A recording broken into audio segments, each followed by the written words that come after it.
Digital கோல்டுனா என்னன்னா, அதே கோல்டை நான் வீட்டில் வாங்கி வைக்காமல் அதுக்கு பதிலாக ஆன்லைனில் பே பண்ணுறேன், எனக்கு பதிலாக நீங்கள் வாங்கி வைப்பீங்க. கண்டிப்பாக நீங்களும் வாங்கி தான் வைக்கணும் இல்லையா? ஓகே.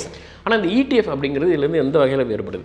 நீங்கள் ஃபிசிக்கல் கோல்டு வாங்குனீங்கன்னா நீங்கள் ஒரு முட்டாள், அப்படி வாங்கக்கூடாது, நீங்கள் தப்பாக வாங்குறீங்க இப்படின்னு சொல்லுவாங்க. இந்த ETFல ஒரு சில ட்ராபேக்ஸை மட்டும் சொல்லவே மாட்டாங்க. எல்லா வீடியோலையும் வந்து ETF பெஸ்ட், ஏன்னு கேட்டால் GST கிடையாது.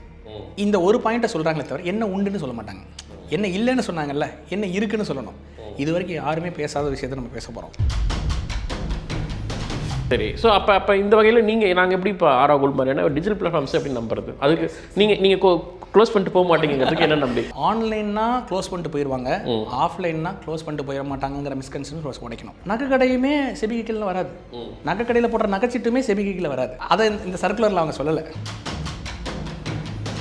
யாரோ பாதிக்கப்பட்டிருக்காங்க, அதனால தான் இந்த சர்க்குலர் சம்மந்தமே இல்லை நேரத்தில் வந்து. இப்போ நான் என்ன சொல்கிறேன், இந்த சர்க்குலர் வர்றதுக்கு முன்னாடியும் சேம் ரூல் தான் இருந்துச்சு. ஏன் அப்படி சொல்கிறாங்க திடீர்னு? ஏன்னா மக்கள் ETFஸையும் மியூச்சுவல் ஃபண்ட்ஸையும் வாங்கணுங்கிறதுக்காக. இப்போ வாங்கலை, மக்கள் வாங்குறது குறைஞ்சி இந்த டிஜிட்டல் அதிகமாகிடுச்சு. ஓ, இப்போ ஒன்றுமே இல்லை, மியூச்சுவல் ஃபண்டு அவங்களுக்கு கீழே வருதுல்ல, அதுக்கே அவங்க வந்து mutual funds investments subject to market risk வேகமாக சொல்கிறாங்கல்ல. அப்போ அது மட்டும் ஏன் அந்த வார்னிங் கொடுக்குறாங்க? ஆமாம், செபி கீழே தானே வருது. செபி கீழே வர்றது கூட வார்னிங் கொடுக்குறாங்கல்ல, நீங்கள் இன்வெஸ்ட் பண்ணுறது பார்த்து இன்வெஸ்ட் பண்ணுங்கன்னு. அதே பார்த்து இன்வெஸ்ட் பண்ணுங்க தான் சொன்னாங்களே தவிர டிஜிட்டல் கோல்டு யாரும் வாங்காதீங்கன்னு அவங்க சொல்ல. மக்கள் கையில் ஃபிசிக்கல் கோல்டு போக போக கவர்மெண்ட்டுக்கு அது பிடிக்காது. ஏன்? கவர்மெண்ட் கிட்ட மட்டும் தான் தங்கம் இருக்கணும், மக்கள் கிட்ட இருக்கக்கூடாது. இதுதான் அதுக்கான ஆன்சர் ஆக்சுவலி. ஸோ டிஜிட்டல் அதிகமாக அதை கண்ட்ரோல் பண்ணுறதுக்காக கவர்மெண்ட் சொல்கிறாங்கன்னு சொல்கிறீங்க.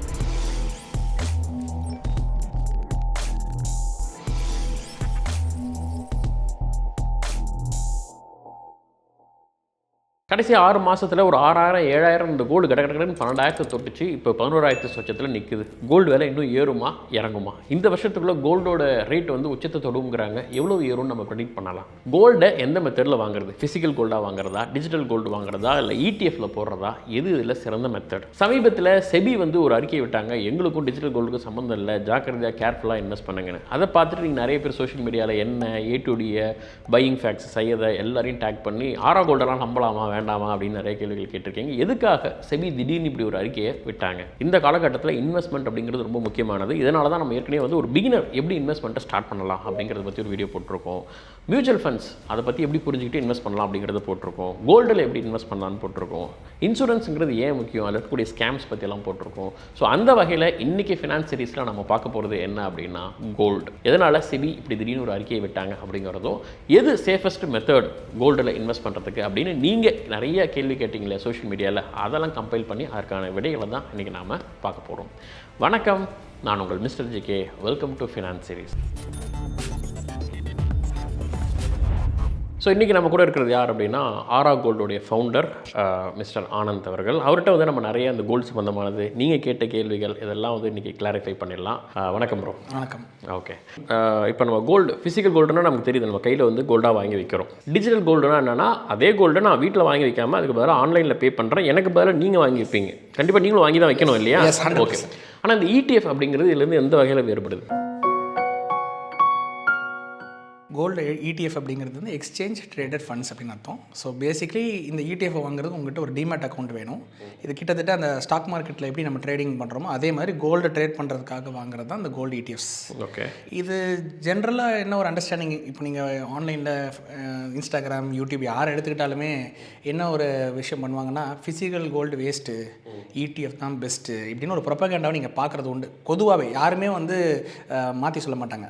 எல்லாருமே ஒரே ஆப்ஷன், கோல்டு ETF தான் பெஸ்ட்டு, கோல்டு பீஸ் தான் பெஸ்ட் இப்படின்னு சொல்லி ஒரு நீங்கள் ஃபிசிக்கல் கோல்டு வாங்குனீங்கன்னா நீங்கள் ஒரு முட்டாள், அப்படி வாங்கக்கூடாது, நீங்கள் தப்பாக வாங்குறீங்க இப்படின்னு சொல்லுவாங்க. இது வந்து காமன் மேனுக்கு வந்து எப்படின்னா, ஒருவேளை நம்ம தப்பாக பண்ணுறோமோ, ஒருவேளை நம்ம இப்போ ஏதோ தப்பு பண்ணுறோம் அதுதான் இவங்க சொல்லி. ஏன்னா இந்த சோகால் இன்ஃப்ளூயன்சர்ஸ் வந்து அவங்களுக்கு வந்து அதிக அவங்க நாலேஜபிளாக இருக்கிறனால தான் அவங்க அந்த லெவலில் இருக்காங்க. ஸோ அவங்க சொல்கிறது சரியாக இருக்கும்னு சொல்லி அதை அப்படியே ஃபாலோ பண்ணி நிறைய மிடில் கிளாஸ் பீப்புள் அப்படியே இது வரைக்கும் வாங்கிட்டு இருந்த whatever the method, they can go for நகைச்சீட்டு போடுறதா இருக்கலாம், இல்லை இந்த சோகால்டு வேறு ஏதாவது மெத்தடில் அவங்க சேவ் பண்ணிட்டு இருப்பாங்க, அதெல்லாம் விட்டுட்டு இந்த ETFக்குள்ளே போகிறாங்க. இந்த ETFல ஒரு சில ட்ராபேக்ஸை மட்டும் சொல்லவே மாட்டாங்க. எல்லா வீடியோலையும் வந்து ETF பெஸ்ட், ஏன்னு கேட்டால் GST கிடையாது. இந்த ஒரு பாயிண்ட்டை சொல்கிறாங்களே தவிர என்ன உண்டுன்னு சொல்ல மாட்டாங்க. என்ன இல்லைன்னு சொன்னாங்கல்ல, என்ன இருக்குன்னு சொல்லணும். இது மக்கள் புரிஞ்சுக்கணும், தெரிஞ்சுக்கணும். அதனால தான் ஐ திங்க் இந்த பாட்காஸ்ட்டில் அதை நான் கவர் பண்ணால் ஒரு பெரிய கிளாரிட்டி கிடைக்கும். இது வரைக்கும் யாருமே பேசாத விஷயத்தை நம்ம பேச போகிறோம். இதுக்கு வந்து ஒரு ஃபண்ட் மேனேஜிங் கம்பெனின்னு ஒருத்தங்க இருப்பாங்க. நீங்கள் இங்கே வாங்க அவங்களும் அங்கே வாங்கி வைக்கணும்னு சொல்லுவாங்க. அவங்க அதை வாங்கிறதுக்கு அதை வச்சிருக்கிறதுக்கு ஒரு மெயின்டெனன்ஸ் கஷ்டம் உள்ள போடுறாங்க. ஓகேங்களா? ஸோ பேசிக்லி இதில் ஒரே ஒரு டிஃப்ரென்ஸ் என்னென்னா, செபிங்கிற ஒரு விஷயம் மட்டும் இதில் வரும். ஏன்னா இதை செக்யூரிட்டியாக ட்ரீட் பண்ணுறாங்க.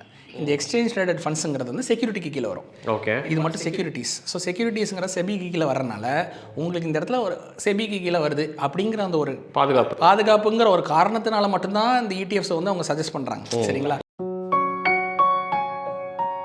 ஸோ அவங்க சொல்கிறது கரெக்டு தானே. இப்போ செபி கீழே இருக்கிறதால தான் ஒரு சேஃப் வரும். இப்போ நீங்கள் இப்போ ப்ரைவேட் கம்பெனிஸ் லைக் நீங்கள் ஆரா கோல்டு வச்சிருக்க மாதிரி நிறைய டிஜிட்டல் பிளாட்ஃபார்ம்ஸ் இருக்குது. பீப்புள் வந்து அது மேலே ஒரு பயப்படுறாங்கல்ல. ஆரா கோல்டு நீங்கள் சொன்னீங்கன்னு வாங்குறோம், என்ன நம்பிக்கை, ஒரு தனிநபர் அவர் திடீர்னு க்ளோஸ் பண்ணிட்டு போயிட்டாருனாங்கிற கேள்வி நிறையா வந்திருக்கு. உங்கள்கிட்டயும் வந்திருக்கும், நீங்கள் நிறைய பேருக்கு விலக்கி சொல்லியிருப்பீங்க. அது எவ்வளோ ஆன்சர் சொன்னாலும் அந்த கொஸ்டின்ஸ் இருக்குல்ல. ஸோ எப்படி இப்போ நான் ஒரு இடிஎஃப்ங்கிறது யார் நடத்துகிறா? இடிஎஃப்ங்கிறது ஒரு ஃபண்ட் மேனேஜர். அது ஒரு ப்ரைவேட் கம்பெனி. அதுவும் ப்ரைவேட் அது கூட்டிகிட்டு போகிறதுக்கு வாய்ப்பு இருக்கா? அது மூடிட்டு போகாமல் பார்த்து இருந்தால் செபி இருக்கேன்னு சொல்கிறாங்க. ஓகே, சரி. ஸோ அப்போ இந்த வகையில் நாங்கள் எப்படி இப்போ ஆரா கோல்டு மாதிரியான டிஜிட்டல் பிளாட்ஃபார்ம்ஸ் எப்படி நம்புறது? அதுக்கு நீங்கள் க்ளோஸ் பண்ணிட்டு போக மாட்டேங்கிறதுக்கு என்ன நம்பி? சிம்பிளான கான்செப்ட் நான் சொல்கிறேன். ஆன்லைன்னா க்ளோஸ் பண்ணிட்டு போயிடுவாங்க, ஆஃப்லைன்னா க்ளோஸ் பண்ணிட்டு போயிட மாட்டாங்கிற மிஸ்கன்செப்ஷன் உடைக்கணும். ஆஃப்லைன்னா ஓட மாட்டாங்கிற கிடையாது. அது நிறைய சொல்ல முடியும். நகை கடை சொல்கிறீங்க. எஸ். அண்ட் நகை கடையுமே செபிக்கு கீழே வராது. நகை கடையில் போடுற நகைச்சீட்டுமே செபிக்கு கீழே வராது. அதை இந்த சர்க்குலரில் அவங்க சொல்லலை. ஆனால் அவங்க கண்ணில் பார்க்குறோம், சின்ன வயசுலேருந்து பொருள் வாங்குறோம், அந்த நம்பிக்கையில் மேபி. எக்ஸாக்ட்லி.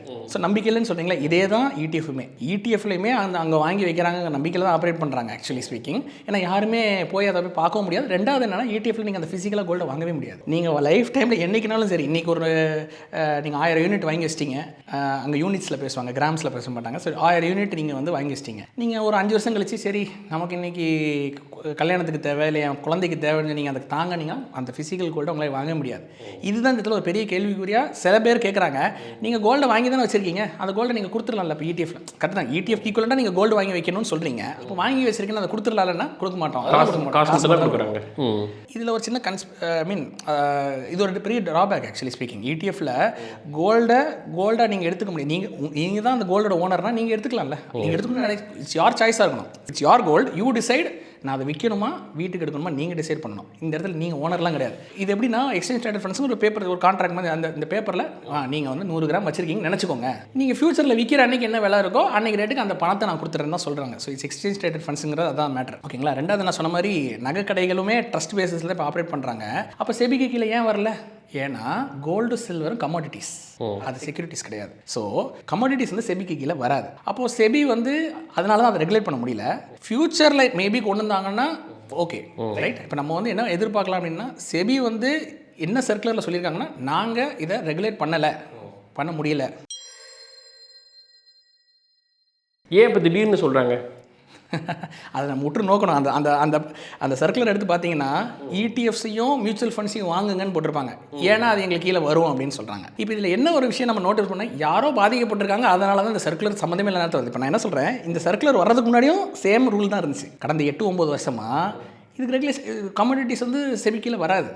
இப்போ சம்மந்தமே இல்லாத திடீர்னு இருக்கிற ரூலே தான் திருப்பி சொல்லியிருக்காங்க. நான் சொல்கிறேன், ஏன் அப்படி சொல்கிறாங்க திடீர்னு? ஏன்னா மக்கள் இடிஎஃப்ஸையும் மியூச்சுவல் ஃபண்ட்ஸையும் வாங்கணுங்கிறதுக்காக. இப்போ மக்கள் வாங்குறது குறைஞ்சி இந்த டிஜிட்டல் அதிகமாகிடுச்சு. ஸோ டிஜிட்டல் அதிகமாக கண்ட்ரோல் பண்ணுறதுக்காக கவர்மெண்ட் சொல்கிறாங்கன்னு சொல்கிறீங்க.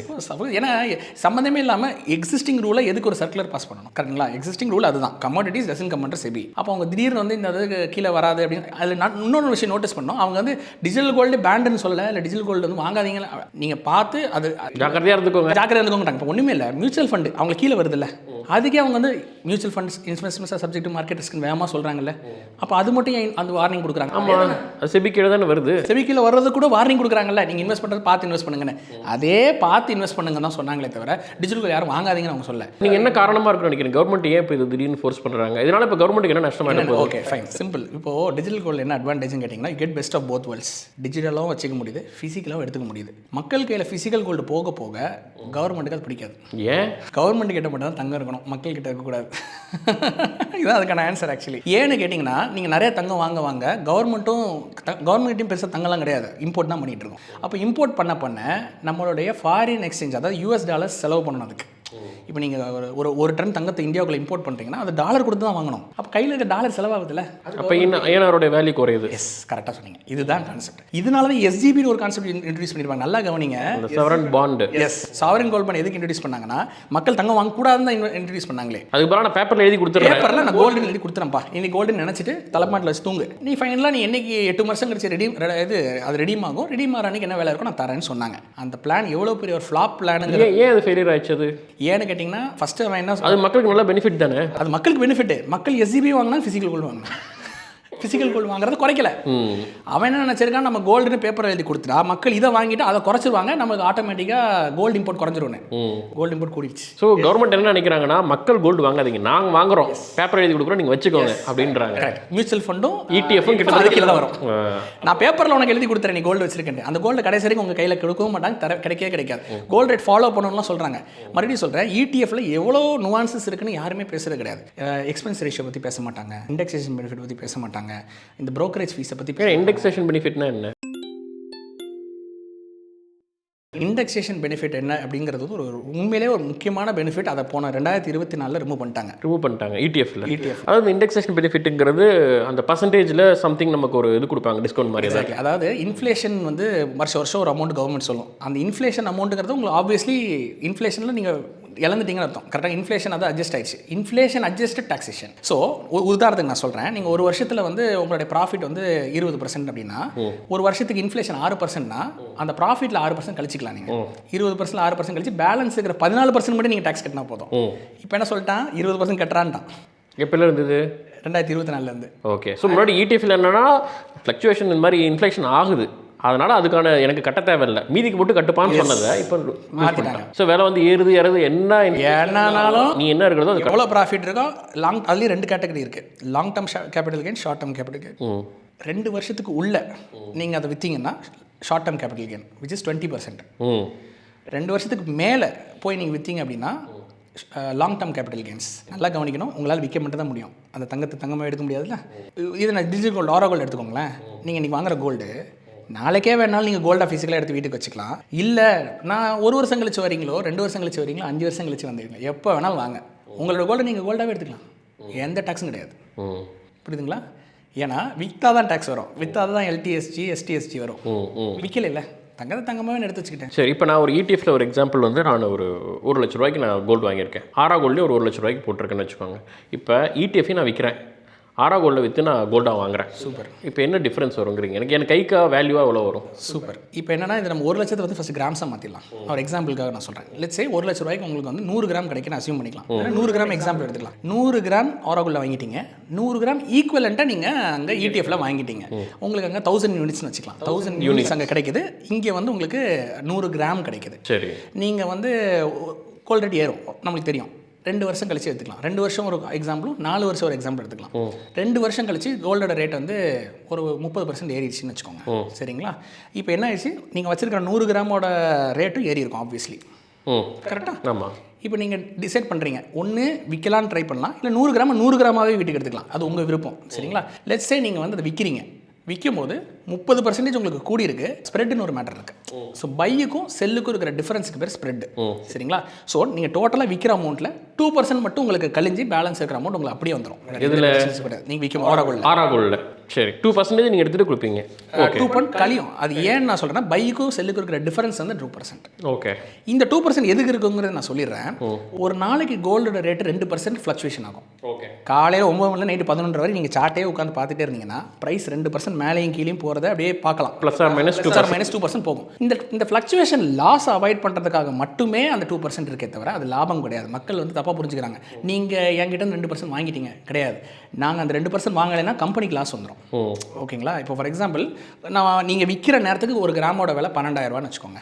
அந்த 12,000ல் நாங்களும் 12,000 உங்கள்கிட்ட வாங்கி அடுத்த அரை மணி நேரத்தில் ஒரு கிராமுக்கு 50 ரூபா 100 ரூபா குறைஞ்சிச்சுன்னா எங்களுக்கு லாஸ். கிராமுக்கு 50 ரூபா தானே லாஸ்ன்னு நிறைய பேர் கேட்பாங்க.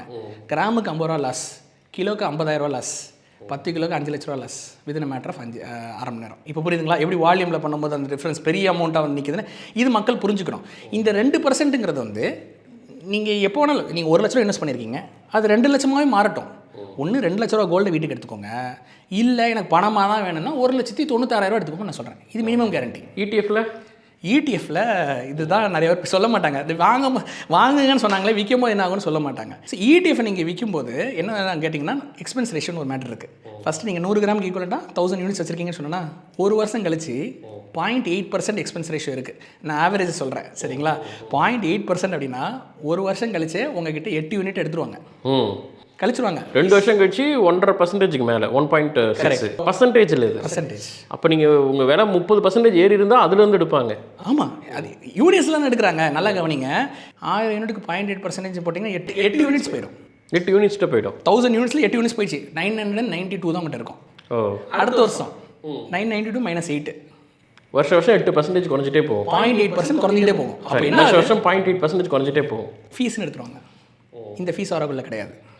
ஸோ அப்போ கம்பேர் பண்ணும்போது ETF விட உங்களுக்கு ஆரோகோல்டு ஆன்லைன் டிஜிட்டல் கோல்டில் தான் உங்களுக்கு கம்மி. எக்ஸாக்ட்லி. ஏன்னா இங்கே ஸ்டோரேஜ் காஸ்ட் கிடையாது, மெயின்டெனன்ஸ் ஃபீஸ் கிடையாது. ஸோ அப்போ என்ன ஆகுதுன்னா, நீங்கள் அதை சும்மா வச்சிருக்கிறதுக்கே உங்களுக்கு அது டிட்டரேட் ஆகிட்டே இருக்குது. புரியுங்களா? நீங்கள் ஆரம்பிக்கவும் 100 கிராம் இறங்கிங்க, ஒரு வருஷம் கழிச்சு அது குறையுது. 0.8ங்கிற கிராமில் சொல்லவா, இப்போது 0.8க்கு 99.2 கிராம்ஸ் தான் உங்கள் கையில் இருக்கும் ஒரு வருஷம் முடியும் போது. மறுபடியும் அடுத்த வருஷம் பாருங்கள், 9.2 - 0.8 இப்படி வருஷம் 0.8 போகும். அதையும் தாண்டி ப்ரோக்கரேஜ்னு ஒரு அமௌண்ட் போகும். நீங்கள் வாங்கும் போதும் ப்ரீமியம்னு ஒன்று இருக்குது. மியூச்சுவல் ஃபண்டும் ETFஸும் கோல்டு வாங்கும்போது ஒரு சின்ன ப்ரீமியம் இருக்கும் கோல்டில். அது வந்து ஆவரேஜ் 0.5 to 1%. ஸோ நீங்கள் வாங்கும் போதே ஒரு 0.5% 1% எக்ஸ்ட்ரா கொடுத்து தான் அது வாங்குற மாதிரி இருக்கும். இன்னொரு முக்கியமான விஷயம் வந்து, இது யாருமே பேச மாட்டாங்க, ட்ராக்கிங் எரர்னு ஒரு கான்செப்ட் இருக்குது. ட்ராக்கிங் எரர் அப்படின்னா என்னென்னா, மியூச்சுவல் ஃபண்டில் எங்களை மாதிரி ரியல் டைமில் ப்ரைஸ் அப்டேட் பண்ண மாட்டாங்க. ஒரு ப்ரைஸ் செட் பண்ணுவாங்க, அந்த ப்ரைஸில் ட்ரேட் ஆகிட்டே இருக்கும். ப்ரைஸ் ட்ராப் ஆச்சுன்னா அப்டேட் பண்ணுவாங்க, ஆனால் ஏறும்போது அப்டேட் பண்ண மாட்டாங்க. ஓகேங்களா? ரொம்ப ஸ்லோவாக தான். அது கடையில் கோல்டு வந்து ஒரு நாளைக்கு 2 முறை அப்டேட் பண்ணுறாங்க இல்லையா? ஆமாம்.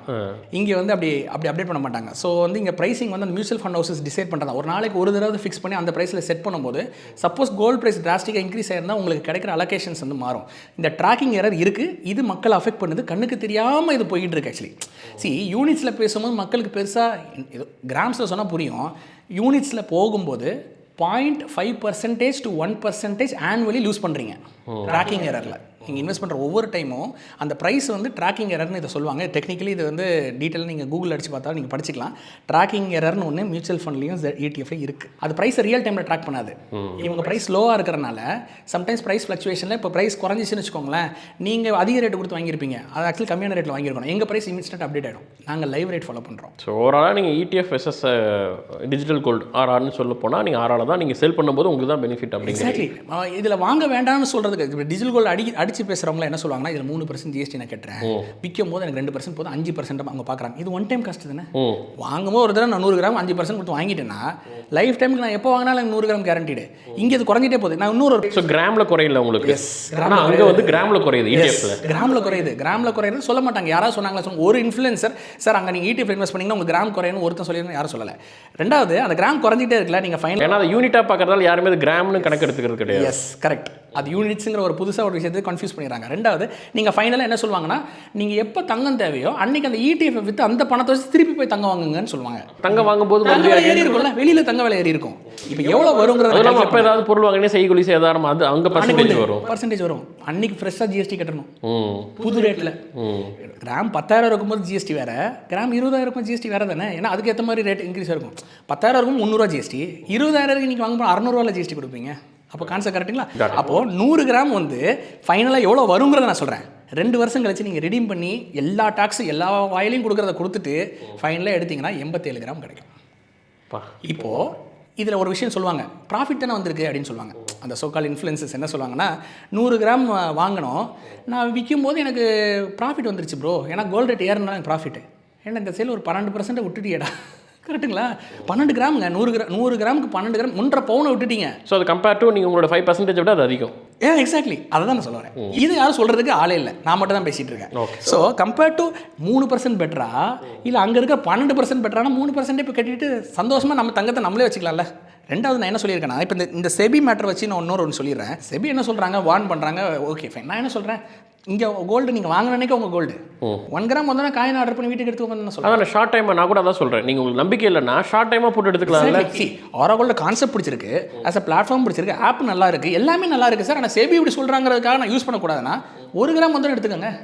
யாராவது உங்களை அவங்க என்ன சொன்னாங்கிறது ஒரு உள் அர்த்தத்தை நான் சொல்கிறேன்.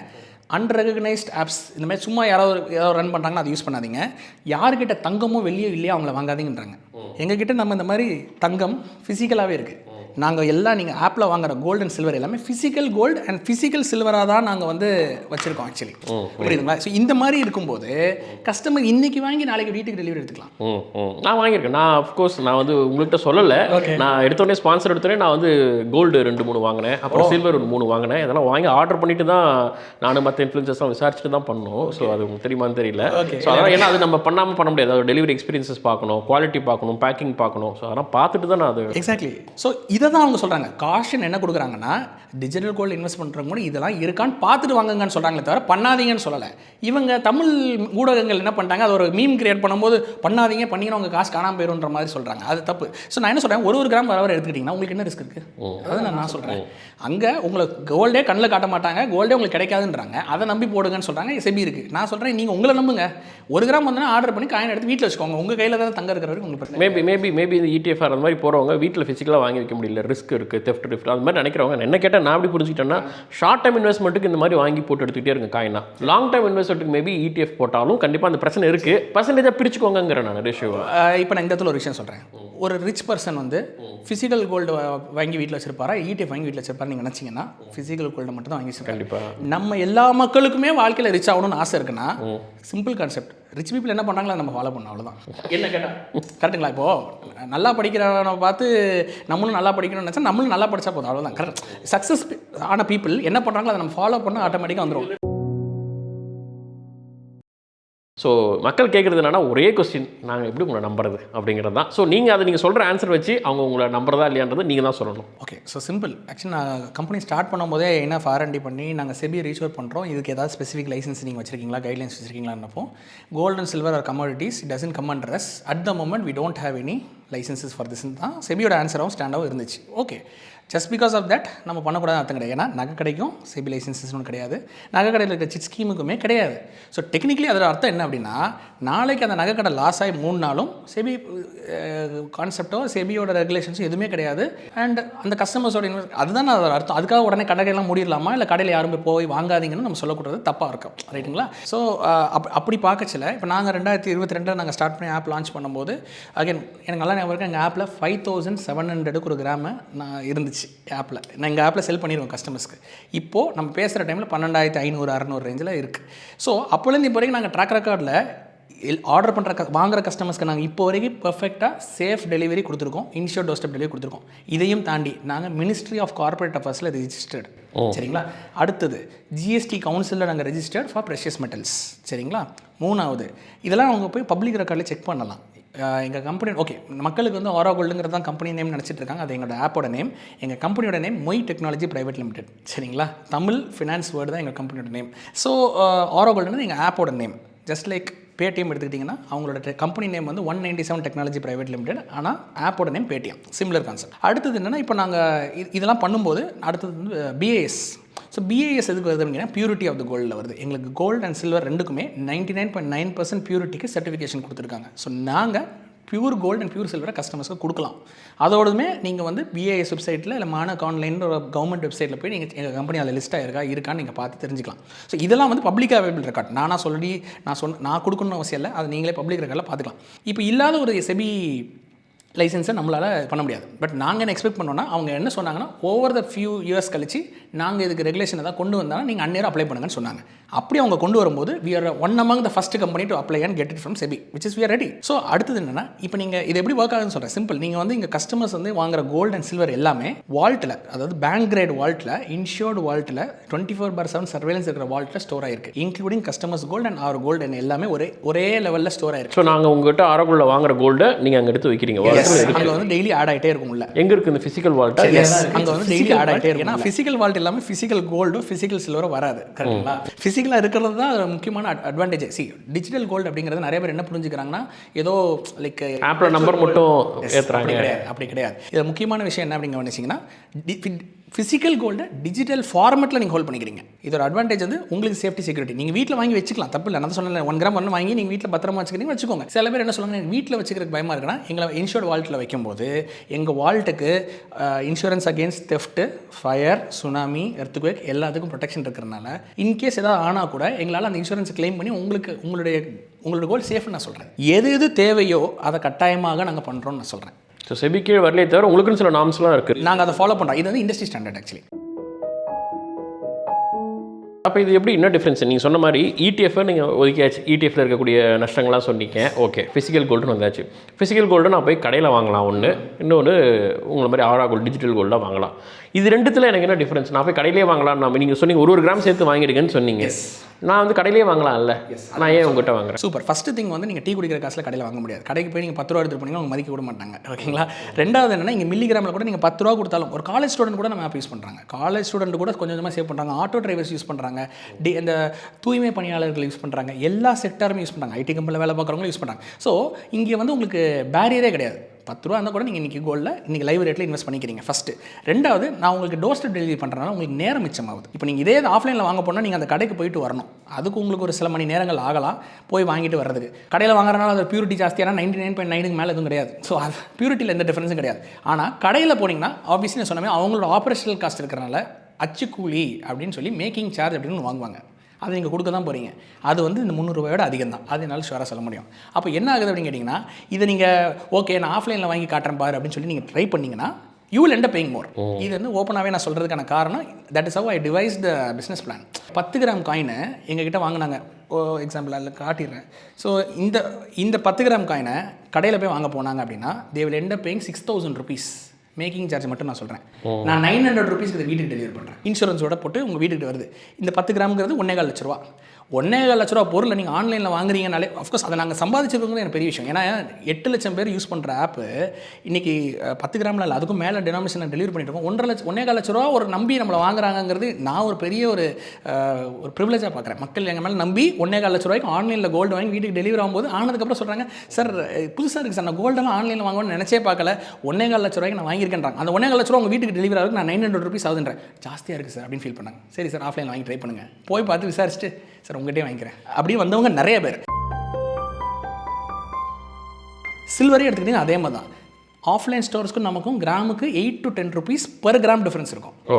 per கிராம் எடுத்திங்கன்னா கிலோக்கு பார்த்தீங்கன்னா கிட்டத்தட்ட 8000 10,000 ஒரு கிலோக்கு. இப்போ நீங்கள் கிராம் கணக்கான கடையில் அன்றைய கிராம் என்னவோ அந்த ரேட்டில் தானே போட்டு கொடுப்பாங்க. இந்த ஒரு விஷயத்தை நம்ம மிஸ்கன்ஷன் மக்களுக்கு சொல்லிடலாம். சில்வர் வந்து அசோசியேஷன் ப்ரைஸ்னு ஒன்று இருக்குது. அது வந்து சில்வர் ரேட்லேருந்து எக்ஸ்ட்ரா ஒரு ப்ரீமியம் வச்சு தான் வைப்பாங்க. அந்த கிராமுக்கு மட்டும் போகிறது கிடையாது. ப்ரீமியங்கிற அந்த அவங்க எல்லாம் சேர்ந்து மொத்தமாக டிசைட் பண்ணுவாங்க. இன்றைக்கி வெள்ளியோட விலை 160, ஆனால் நம்ம கடையில் எல்லாரும் சேர்ந்து 170க்கு விற்கலான்னு சொன்னாங்கன்னா எல்லாரோட கடையிலும் நீங்கள் 170ன்னு பார்ப்பீங்க. அதுக்கு காரணம் என்ன, கடை நடத்தும் போது அவங்களுக்கு ஆப்ரேஷனல் காஸ்ட் ஜாஸ்தி. வெள்ளியோ தங்கமோ கடையோட ரெண்ட் ஒன்று தான், கரெக்டுங்களா? கடையோட லென்த் லட்சங்கள்லேயும் இருக்கும், கோடிகள்லேயும் இருக்கும். அப்போது அதை திருப்பி எடுக்கிறதுக்காக வெள்ளியோட விலை கம்மி இல்லை, வெறும் கிராம் வந்து 160 ரூபான்னா அவங்க நிறைய விற்றா தான் அவங்களுக்கு அதில் கிடைக்கும். அப்போ ஆட்டோமேட்டிக்லி அதோட டிரான்ஸ்போர்ட்டேஷன் காஸ்ட்லாம் ஜாஸ்தி. 1 கிலோ தங்கத்தை மூவ் பண்ணுறது ஈஸி. அதுக்கு 1 கிலோ தங்கத்துக்கு ஈக்குவலான வெள்ளின்னு எடுத்திங்கன்னா கிட்டத்தட்ட 100 கிலோ வெள்ளியை மூவ் பண்ணுறதுக்கு செலவு ஜாஸ்தி ஆகும். அப்போ ஆட்டோமேட்டிக்காக அதுக்கு அந்த ப்ரீமியமை per கிராம் ரேட்டில் செட் பண்ணுறாங்க. ஆனால் நாங்கள் வெள்ளியாகவே கொடுத்துட்றதுனால அவங்களுக்கு எங்ககிட்ட வாங்கும்போது அவங்களுக்கு கூட கிராம் கிடைக்கும். இன்ஃபேக்ட் சொல்ல போனால் 1 கிலோ வெள்ளி நீங்கள் எங்ககிட்ட வாங்கினீங்கன்னா உங்களுக்கு கிராமுக்கு 10,000 13,000 இன்ஸ்டண்ட்டாகவே கம்மியாக இருக்கும். அதுக்கு காரணம் நாங்கள் வெள்ளி விலையிலே கொடுக்குறோம். நாங்கள் வந்து அந்த ப்ரீமியம் செட் பண்ணுறது கிடையாது. ஓகே. ஸோ அடுத்து எனக்கு நீங்கள் வச்சுருக்கிறது பார்க்கும்போது தோணுது, இது என்ன, இது நான் வாங்கும்போது இந்த மாதிரி இல்லை, டாலர் மாதிரி ஏதோ ஒரு. எக்ஸாக்ட்லி. ஸோ இது வந்து நாங்கள் புது ரிலீஸ் ஆக்சுவலி என்னென்னா 2 கிராமில் வந்து பெண்டன்ட் ஃபார்மெட்டில் ரிலீஸ் பண்ணோம். இது எதுக்காகன்னு கேட்டிங்கன்னா நம்ம மக்கள் நீங்கள் வழக்கமாக இந்த மாதிரி தானே பண்ணுவீங்க இது? எஸ், இது வந்து மக்கள் ரெக்வஸ்ட் பேரில் நாங்கள் பண்ணது. என்னன்னு கேட்டிங்கன்னா மக்கள் எதுக்காக இன்வெஸ்ட்மெண்ட் சேவிங்ஸ் பண்ணுறாங்கன்னா கோல்டில் பண்ணுறதே அந்த சேஃப்டி ரீசன்ஸ்க்காக, அவசரத்துக்கு ஒரு லோன் எடுத்துக்கலான்ட்டு. 24 கேரட் கோல்டு வந்து நீங்கள் பாரா எடுத்துட்டு இன்றைக்கி பேங்க்குக்கு இன்றைக்கி போனீங்கன்னா லோன் தர மாட்டாங்க. இந்த ஃபார்மேட்டில் இருந்தால் லோன் தருவாங்க. ஸோ நம்ம வழக்கமாக என்ன பண்ணுவோம், பார்ஸ் இருந்ததுன்னா கையில் ஒரு மோதிரம் இருந்தால் டக்குன்னு கைக்கு வச்சு அப்படி பண்ணலாம். இல்லைனா இப்படியும் வாங்கி வச்சுட்டு நீங்கள் எதையும் உங்களுக்கு கூட சேர்த்து வைக்கணும் அவசியம் இல்லை. இது அப்படியே வந்து இந்த பெண்டன்ட்டுங்கிற கேட்டகரியில் வச்சு உங்களுக்கு. ஓகே. ஸோ இது கிட்டத்தட்ட இது காயின் மாதிரி தான் இருக்குது, மேலே வந்து ஒரு சின்ன ஹூக் மாதிரி கொடுத்துருக்கீங்க. ஸோ தட் இது வந்து அடகு வைக்கலாம், கடையில் வச்சு 24 கேரட்டாகவே இருந்தால் கூட உங்களால் இதை லோன் வச்சுக்க முடியும். ஓகே 24 கேரட்டில் கிட்டத்தட்ட ஒரு டாலர் மாதிரி இல்லையா? Nice idea. இந்தியன் மென்டாலிட்டிக்காக இது எக்ஸாக்ட்லி கரெக்ட். ஸோ இது வந்து ஒரு கஸ்டமர்ஸோட ரெக்வஸ்டின் பேரில் நாங்கள் இது பண்ணி கொடுத்தோம். இது ரொம்ப யூஸ்ஃபுல்லாக இருக்குன்னு நிறைய பேர் சொல்லியிருக்காங்க. ஏன்னா அவங்க சேவ் பண்ணுறது ஆத்திர அவசரத்துக்காக இருக்கும்போது இப்போ இது வச்சிருக்காங்க 2 கிராம் உங்கள் வீட்டில் வச்சிருக்காங்க, டக்குன்னு வேணா பக்கத்தில் சேட்டுக்கட்டில் கூட வச்சா கூட இதை அக்செப்ட் பண்ணி உங்களுக்கு கொடுத்துருப்பாங்க. இதே நீங்கள் பார் காயினாலாம் கொடுத்தீங்கன்னா உங்களுக்கு வந்து இல்லை நான் பண்ண மாட்டேன்னு சொல்கிறதுக்குலாம் வாய்ப்பு இருக்குது. ஆனால் நீங்கள் அந்த ஒர்க் அரௌண்ட் மோதிரம் இல்லை கம்மல் ஜிமிக்கி ஏதாவது உள்ள சேர்த்து வச்சிங்கன்னா வாங்குவாங்க, பேங்க்கில் வாங்குறாங்க. பட் இது டேரெக்டாகவே இங்கே வாங்கிப்பாங்க, நீங்கள் எதுவும் கூட சேர்த்து வைக்கணும் அவசியம் இல்லை.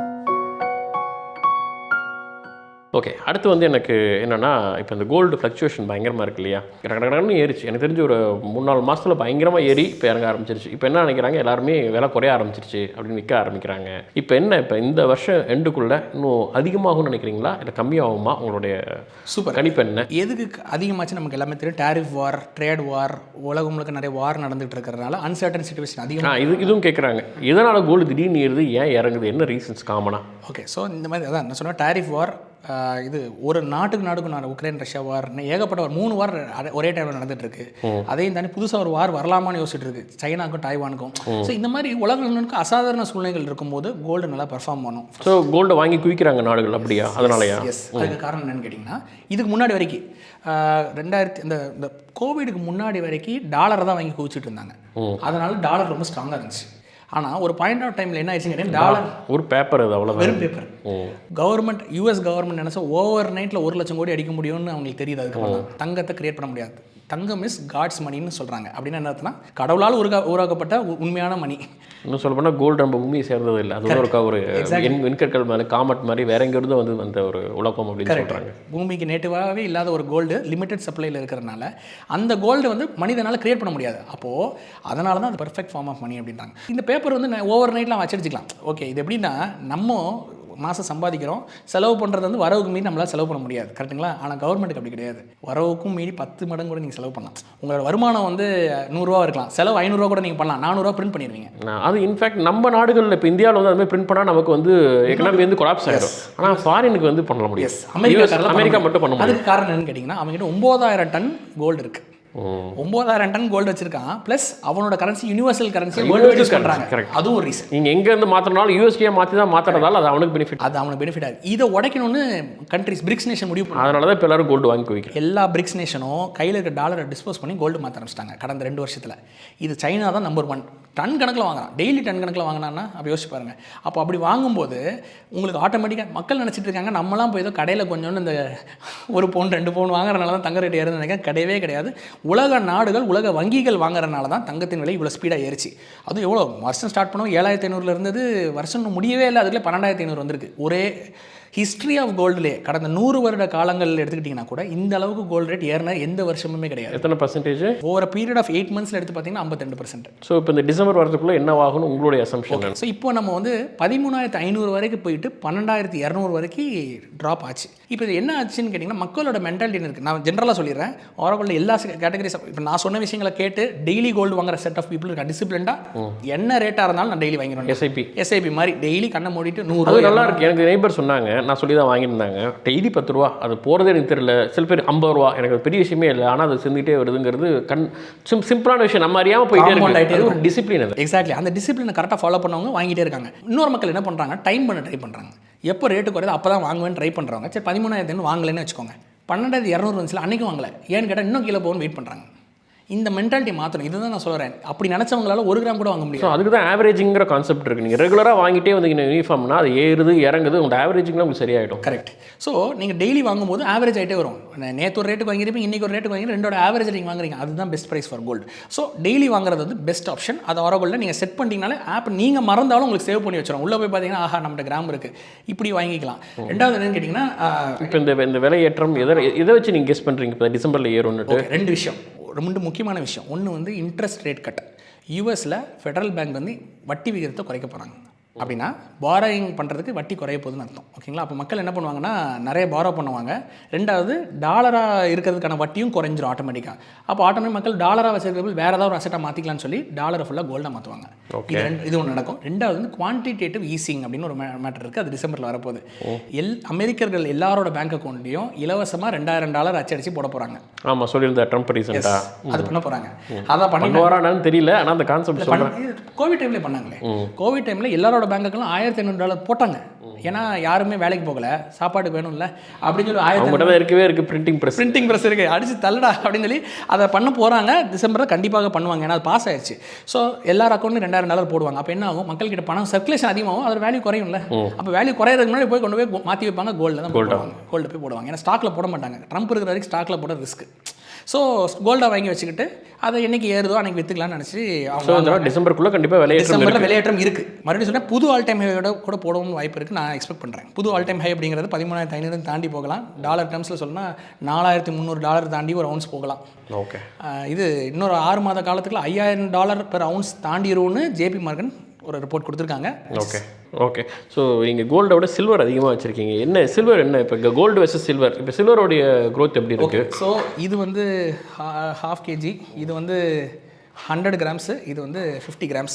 இந்த மாதிரி மல்டிபிள் வேரியேஷன்ஸில் நம்ம வச்சுருக்கோம். ஓகே, இந்த மாதிரி மல்டிபிள் வேரியேஷன்ஸில் நம்ம வச்சுருக்கோம். அண்ட் கஸ்டமர்ஸ்க்கு எது வேணுமோ அவங்க வாங்கிக்கலாம். ஸோ இது வந்து இதுதான் இப்போ most hot sold product. Actually 50-100 விட மக்கள் 500 நிறைய வாங்க ஆரம்பிச்சிட்டாங்க. என்ன ரீசன் கேட்டிங்கன்னா, within a short span of time $120 இந்த வெள்ளி 190-200 வரைக்கும் போச்சு. அண்டு மறுபடியும் கீழே இறங்கி 160க்கு வந்திருக்கு. சில்வரில் ஒரே விஷயம் நோட் பண்ணிங்கன்னா என்னன்னா, இட்ஸ் ஹைலி வாலடைல். அப்படின்னா என்ன அர்த்தம்னா, நான் சொன்ன மாதிரி வெறும் 2 மாதத்தில் டக்குன்னு 120லேருந்து 200 போய் 160க்கும் வந்துச்சு, 140க்கும் போச்சு. ஸோ இப்படி ஃப்ளக்சுவேட் ஆகிறனால சில்வர் வந்து ஹை வாலடைல் மெட்டல் சொல்லுவாங்க. இது இண்டஸ்ட்ரியல் மெட்டல்.